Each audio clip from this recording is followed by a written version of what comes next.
지난주는 영광의 부활주일이었습니다.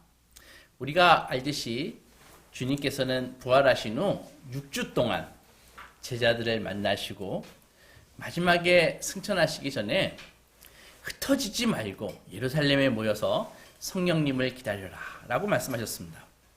곧 오순절 때에 강력한 성령 세례를 받으실 것을 암시하신 것입니다. 이때 제자들이 예수님께 묻습니다. 6절에 보면 그들이 모였을 때 예수께 여쭈어 이르되 주께서 이스라엘 나라를 회복하심이 이때이니까 하니, 사도행전은 바로 이 질문으로 시작합니다. 주께서 이스라엘 나라를 회복하심이 지금입니까?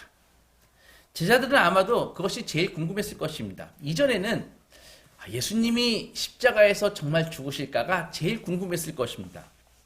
호산나 다윗의 자손이여 하면서 막 새로운 종려주일에 새로운 왕의 등극을 축하했는데, 그 며칠 만에 그냥 왕께서 십자가에서 처참하게 죽여버리시니까는 망연자실했다고요. 예수께서 사역하시는 내내 이건 다 말씀하셨거든요. 나는 나의 목숨을 많은 사람을 위한 대속물로 주려고 왔다. 인자가 팔려 죽었다가 사흘 만에 다시 살아날 것이다 라고 여러 차례 말씀하셨는데, 막상 십자가에서 죽으시니까 예수님의 말씀 같은 것은 까맣게 잊어버리고 신앙 이전으로 그냥 돌아가 버렸습니다. 고기나 잡자. 다시 갈릴리 바다로 돌아가 버렸습니다. 그런데 예수님이 부활하셔서 나타나셨습니다. 정말 믿을 수 없는 일이 일어난 것이죠. 손과 발을 만져보고 옆구리에 손도 넣어보고 같이 식사도 하고 너무 기뻐서 어쩔 줄을 몰랐습니다. 세상에 이런 일이. 그리고 예수님도 이제는 내 양을 쳐라, 내 양을 먹여라 하면서 뭔가 새로운 미션이 있는 것처럼 말씀하시거든요.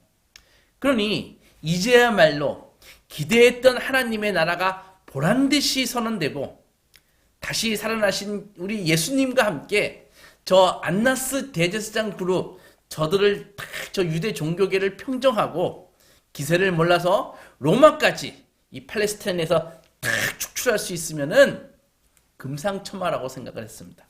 그래서 제자들이 그래서 질문했습니다. 주께서 이스라엘 나라를 회복하실 때가 이때이니까. 이렇게요. 무슨 말입니까? 주님, 이제 거사를 시작할까요? 이제 싹 다 뒤집어 엎어버릴까요? 그런 뜻입니다. 그런데 예수님이 전혀 의외의 답변을 하십니다. 7절 보면 이르시되 때와 시기는 아버지께서 자기의 권한에 두셨으니 너희가 알 바 아니요. 이렇게 답변하시거든요. 사실 우리는 이 말씀에 대한 이해가 좀 적기 때문에 6절에 이 제자들의 신앙생활 수준에서 우리도 이렇게 하건다고요. 그래서 신앙생활 하면서 많은 어려움과 혼란을 겪습니다.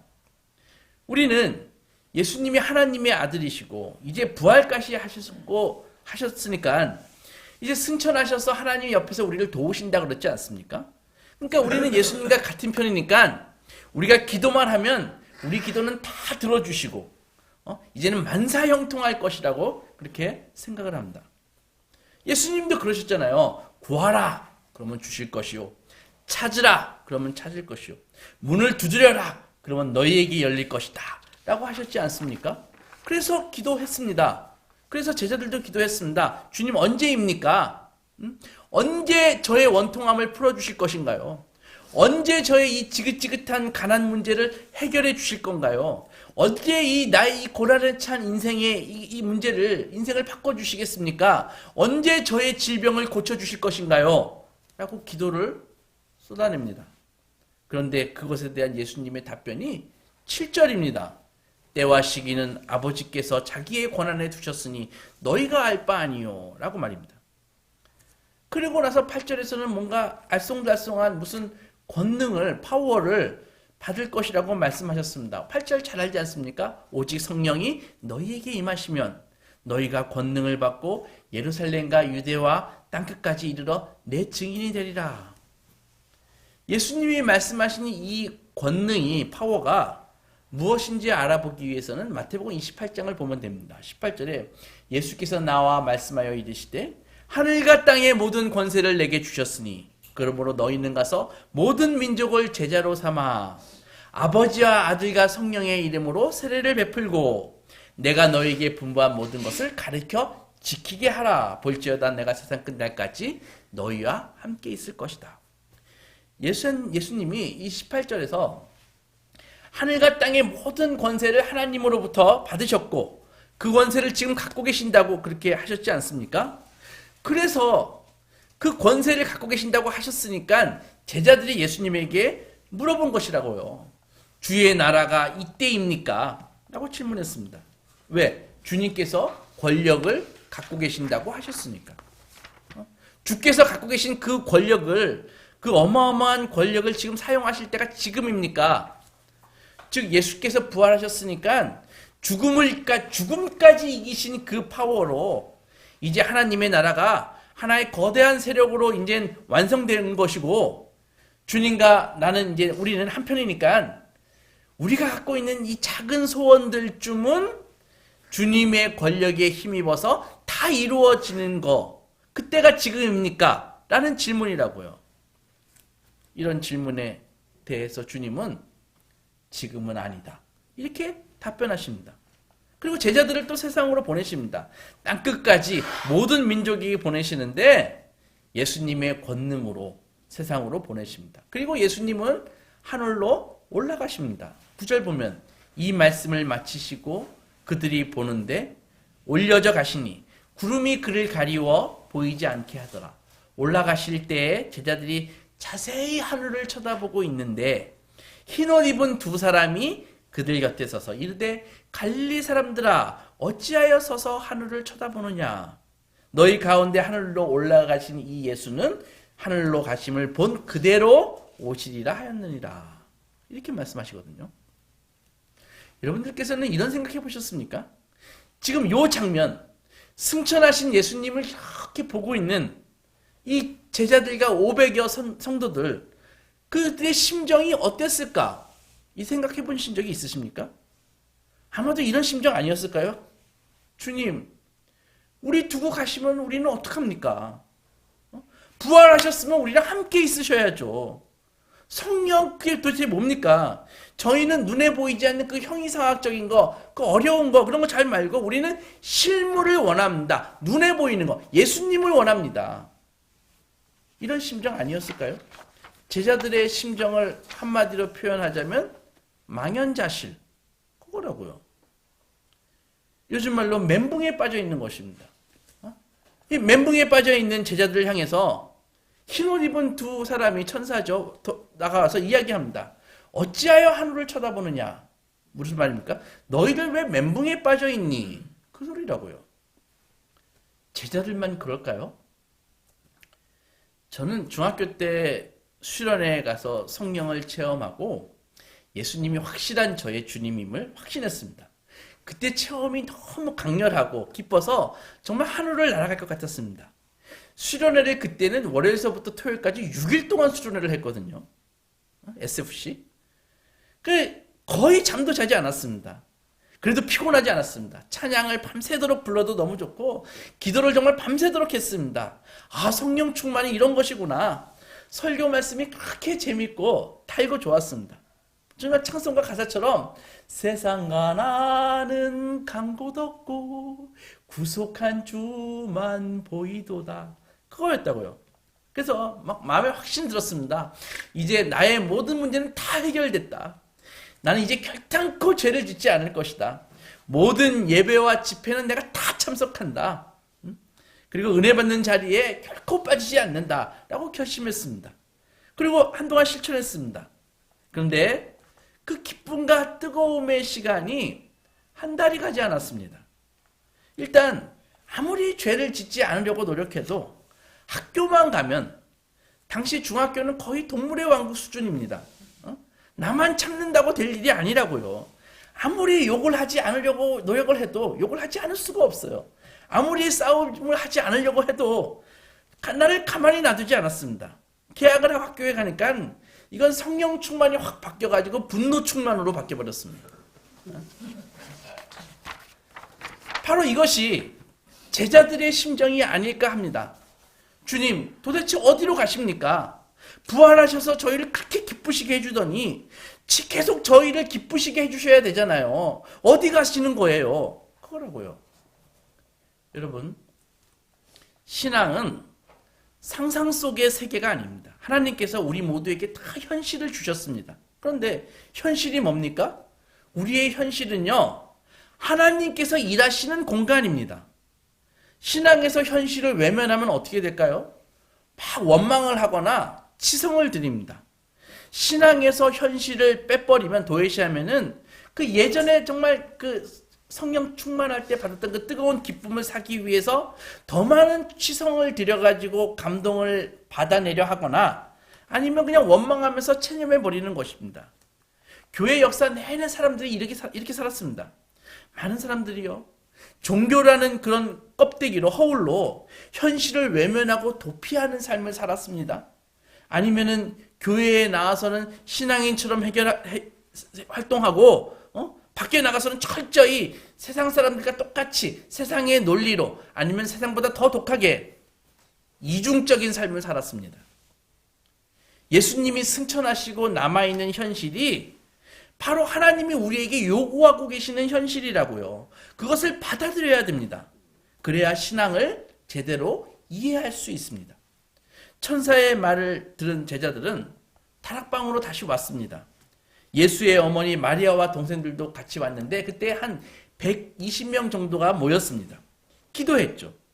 이제 예수님이 함께 계셔야 하는 예수님은 떠나고 이제는 남아있는 것이 기도밖에 없다는 것을 깨달았습니다. 그래서 우리는 이것을 깨달을 때 기도가 주문이 아님을 알 수 있는 것입니다. 주님은 떠나가시고 이제 그 구원의 약속과 하나님의 뜻만 남은 것입니다. 이제 하나님의 백성이 돼가지고 살아가야 하는데 부활하시고 모든 권세를 가지신 예수님은 승천하시고 안 계십니다. 이제 성도들에게 남아있는 게 뭐예요? 남겨진 것이 바로 기도인 것입니다.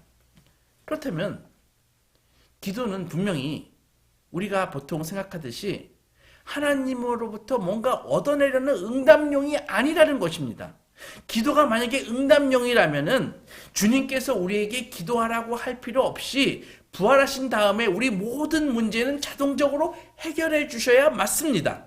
그런데 주님은 그렇게 하지 않으셨습니다. 그래서 우리가 가장 먼저 이해해야 할 성경 말씀은 예수께서 부활하시고 모든 권세를 가졌다는 것의 의미가 무엇인가? 또 예수님이 오셔서 제자들을 보내신다는 것은 무슨 뜻인가? 그리고 신약 시대와 구약 시대는 뭐가 다른가? 그런 것에 대한 질문들에 대해서 우리가 이해를 가져야 된다고요. 여러분, 예수님 이전에는 죽으면 끝나는 시대였습니다. 그러나 예수님 이후에는 부활이 죽음을 이기는 시대가 되었습니다. 죽음으로 끝나는 시대가 예수님 이전의 구약 시대고 부활이 죽음을 이기는 시대가 신약 시대입니다. 신약이 무엇입니까? 뉴 테스트먼트, 새로운 약속이 신약이라고요. 구약에도 예수님으로 말미암는 구원이 예언되어 있고 약속되어 있습니다. 다만 그때는 아직 죽음을 이긴 부활 승리가 현실과 역사 속의 사건으로는 주어지지 않았던 시대라고요. 그때나 지금이나 모두 믿음을 가져야 한다는 것은 같지만 역사적 사건으로 나타나지 않았기에 죽음이 끝인 시대입니다. 그러나 예수님 이후로는 부활이 죽음을 이긴 시대라고요. 우리 신약의 백성들은 바로 이 시대를 사는 것입니다. 예수께서 모든 권세를 가졌다는 것은 죽음이 모든 권세를 가졌던 시대와는 다른 시대, 새로운 시대가 되었다는 말입니다. 세상은요, 언제나 우리를 위협하고 협박합니다. 너 그렇게 살면 죽어. 너 남들과 경쟁해서 뒤지면 죽어. 너 돈 없으면 죽어. 이렇게 협박을 합니다. 세상은 언제나 우리를 이런 식으로 협박한다고요.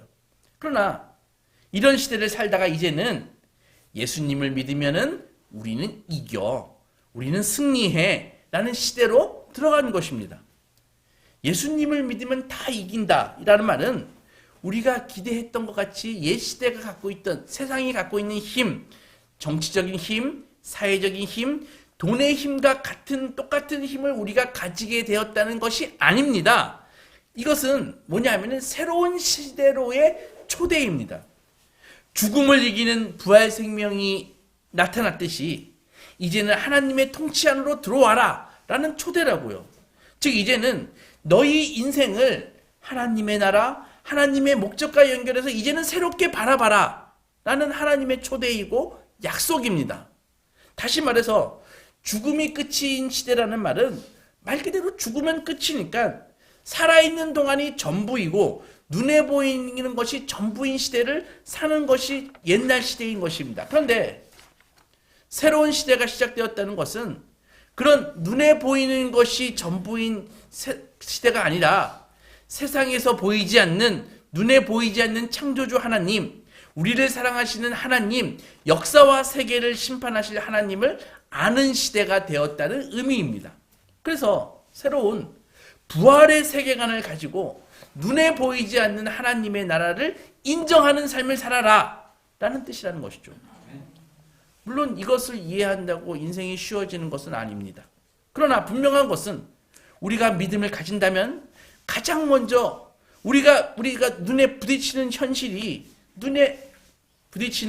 대한 눈이 바뀝니다. 이것이 없다면 인생이 거듭나고 죽어서 천국에서의 부활, 그 중간이 없는 삶이 되고 맙니다. 예수를 믿고 그 다음은 비워두고 죽은 다음에 천국으로 가는 것입니다. 이렇게 가운데가 텅 빈 인생을 살게 되는데 많은 안타깝게도 많은 성도들이 그렇게 살아요. 그렇게 살면 어떻게 돼요? 이 가운데를 뭘로 채우냐 하면은 외식으로 채웁니다. 체념으로 채웁니다. 도피 같은 걸로 채우게 된다는 것이죠. 예수 믿는다는 말로 그냥 탁 덮어버리는 것입니다. 구시대의 특징이 무엇입니까? 세상이 전부이니까 거기서 승부를 봐야 되는 것입니다.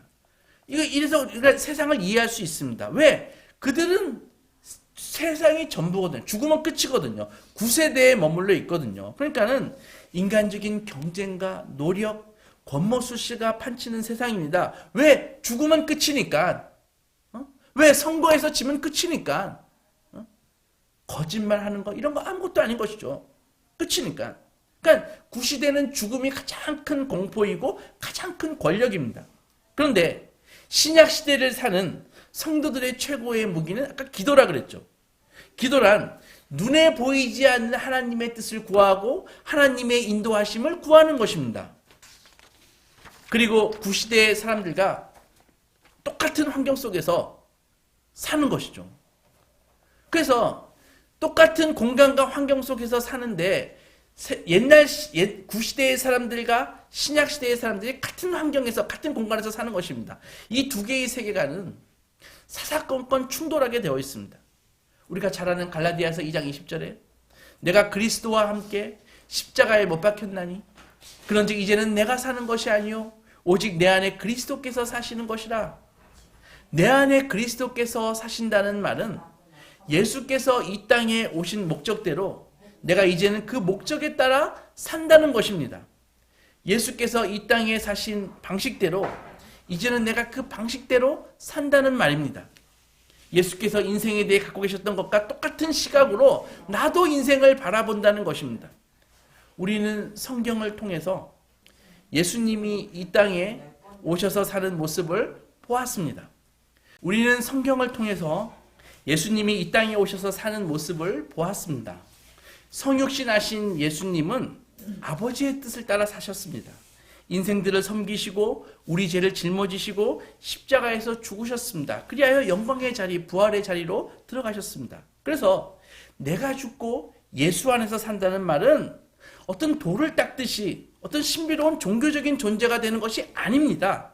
열반에 이르러 득도해가지고 어떤 고통도 고민도 없는 무념무상의 상태가 되는 것도 아닙니다. 성도는 예수님의 성육신과 섬김 그리고 죽음과 부활의 의미를 발견하고 거기에 맞게 내게 주어진 삶을 사는 것이 성도입니다. 그것이 하나님이 요구하시는 삶이고 예수님이 사셨던 삶입니다. 예수께서는 부활하신 후에 우리가 원하던 것을 주시지 않고 승천하시고 떠나셨습니다. 그렇다면 성령을 보내어 우리에게 이 땅에서 계속 살라고 하시는 것과 하나님께서 요구하시는 삶은 어떤 관계가 있을까요? 에베소서 2장을 보면 20절에 이런 말씀이 있습니다. 너희는 사도들과 선지자들의 터 위에 세우심을 입은 자라 그리스도 예수께서 친히 모퉁이 돌이 되었느니라.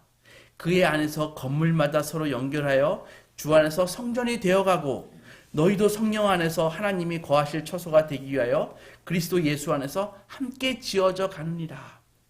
예수께서 하나님께서는 그의 백성들을 부르셔서 교회를 이루십니다.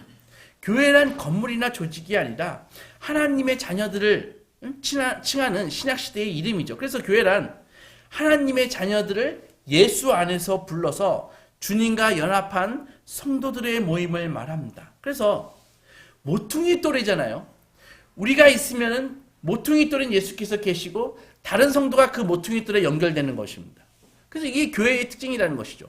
이것은 좁게로는 우리 교회를 의미하기도 합니다. 하지만 다른 의미로는 우리 인생도 있습니다. 우리가 나아가면은 모퉁이 돌인 예수가 계시고 거기에 또 다른 것이 또 연결되자는 것이죠. 그래서 우리가 하나님의 성전으로서 지어져 간다는 것입니다. 우리 시대에도 마찬가지입니다.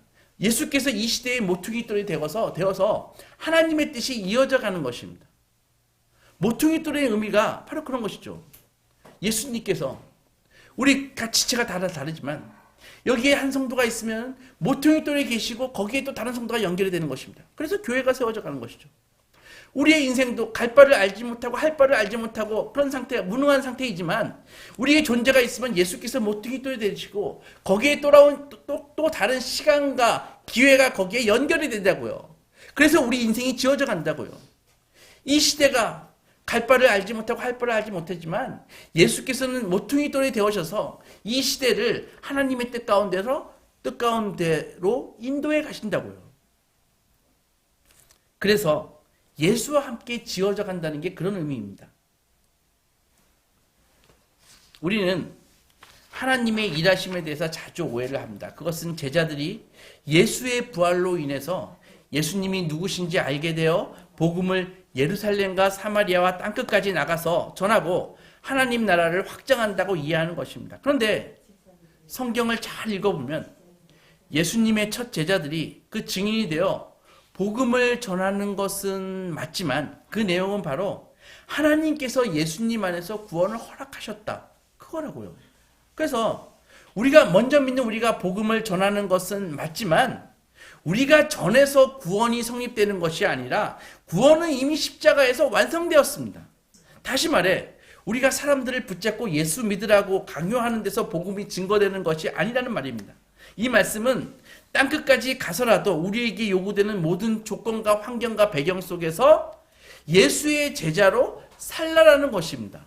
그래서 땅끝은 어디 먼 외국이 아니라 지금 우리가 있는 곳이 땅끝인 것입니다. 이것이 나의 땅끝이라는 것이죠. 즉 아직 이 세상이 전부고 죽으면 모든 것이 끝이라고 여기는 옛 시대를 살아가는 세상 속에서 먼저 믿은 자들이 부활 생명을 가진 자는 무엇이 다른가? 그들은 삶을 어떻게 이해하는가? 그들은 무엇을 목적으로 삶을 사는가라는 차원에서 구별되게 존재하라는 것입니다.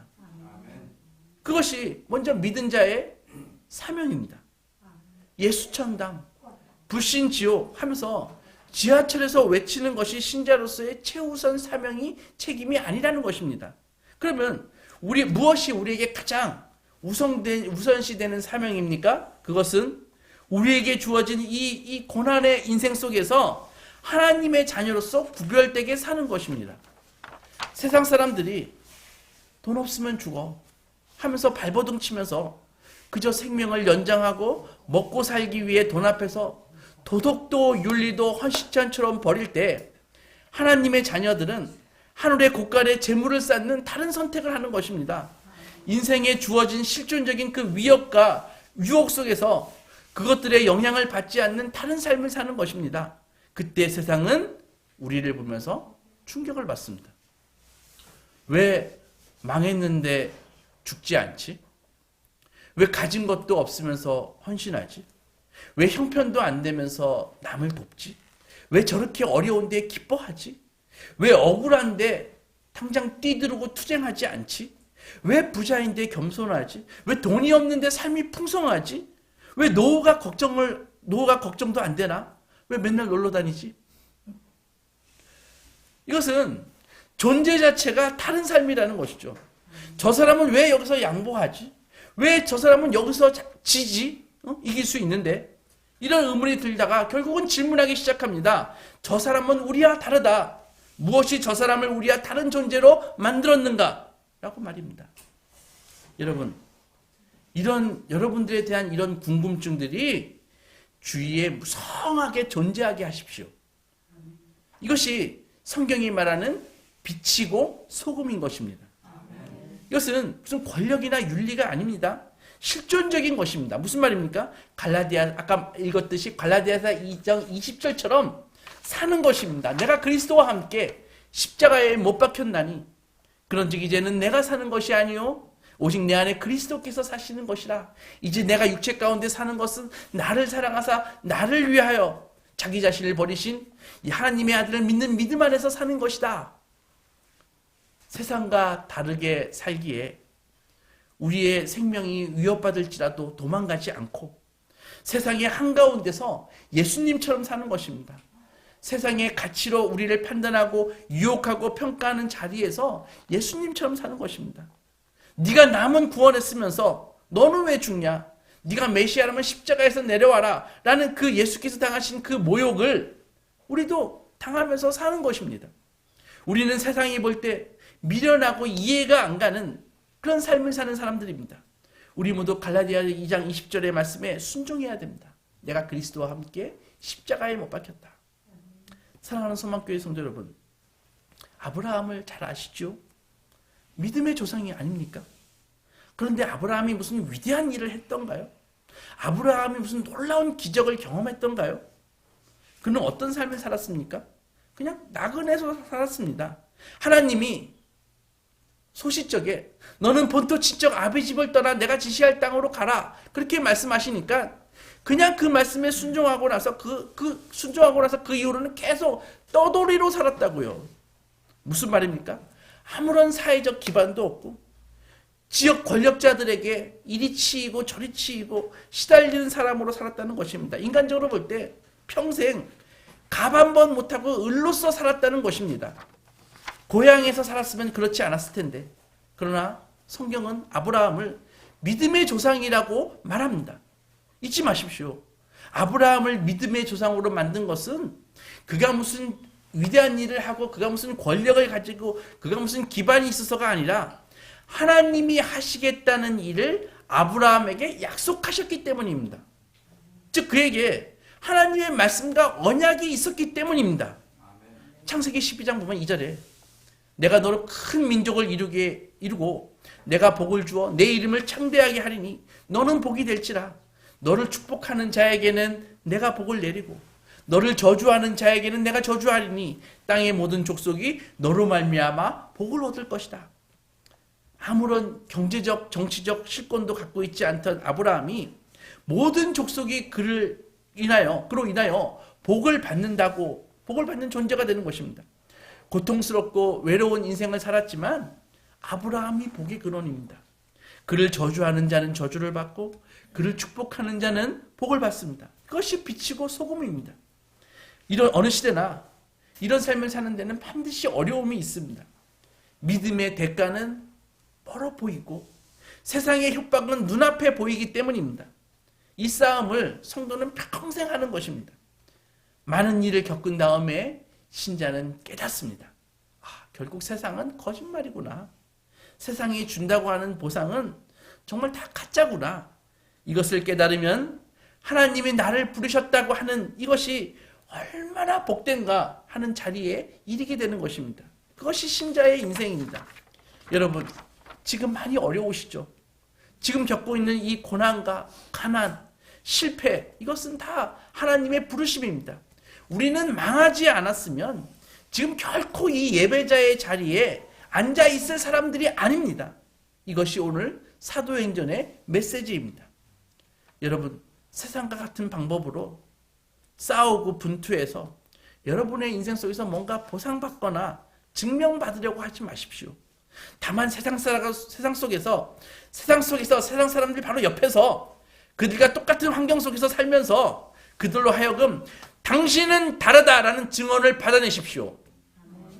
누구를 비난하고 누구를 정죄해서 어떤 위치를 확보하려고 하지 마십시오. 속고 속이고 죽고 죽이는 세상 속에서, 그리고 억울함과 누명과 오해와 비난 속에서 세상이 전부가 아닌 사람으로 사십시오. 당신은 왜 우리와 다르게 사는지 그거를 묻게 하십시오.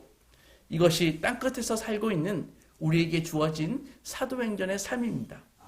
이렇게 사실 때 하나님께서는 하늘의 자원을 무한히 공급해 주십니다. 세상은 결코 이 자원의 정체를 이해할 수 없습니다. 부디 삶 속에서 주의 권능과 은혜로 승리하시는 소망의 자녀들이 되시기 주님의 이름으로 축원합니다. 아멘.